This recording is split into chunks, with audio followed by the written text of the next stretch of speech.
Tell me about your favorite story with bag. It's hard to pick a favorite, but I do have a scary one. To others, it may be scary, so watch out. Most people, they know the Panama Canal for its fame related to commerce, but I know it because of a small island that is in the canal where I lived for almost a year. While I was working there in the rainforest, there was a professor, and he knew I worked with bees, and he told me that he had some living in this tiny little fan in his house. Being a young scientist, interested, wanting to help, I said that I would come over and I would check it out.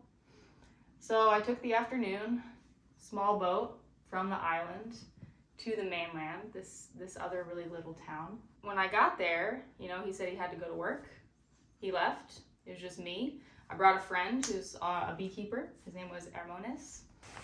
And we had our suits on, looking like we were doing some fencing, And we had brought these big boxes so that we could collect all the bees safely in one place and keep them alive, of course.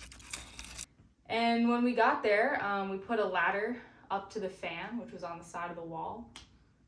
And we saw some bees coming and going, but we couldn't quite tell if there were the amount that this professor had said there were. So my colleague, Hermones, he took this little wooden piece on the fan and he pulled it back. 40 bees came out of the wall. Wow. Well, that seems already like quite a lot of bees. And they started trying to sting all over his suit. And so we were kind of worried, but we proceeded.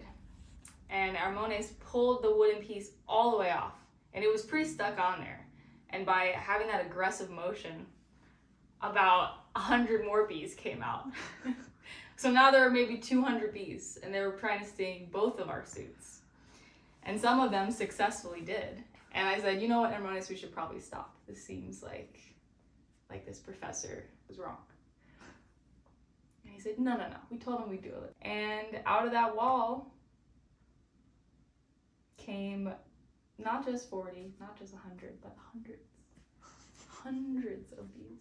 And they weren't just in the fan, they were in the entire wall of his house.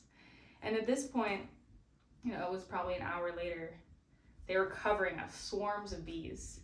They were all in his backyard. They were all in the cul-de-sac where he lived.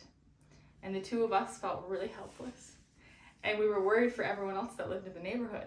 So I started yelling in English and him in Spanish to everybody that lived nearby. Don't come outside. There are bees. There are bees everywhere. Did you call 911? We did, actually. And the police came and they blocked off the street because there were so many bees. At this point, thousands. And this professor wasn't answering any of his calls, so he didn't even know. And by the time he got home, it was dark. He was in shock, seeing the lights from the fire engine. And later on, they actually had to burn that wall of his house down. They take the whole house down? Just that wall. And then they had to rebuild it. So he didn't talk to me for a long time.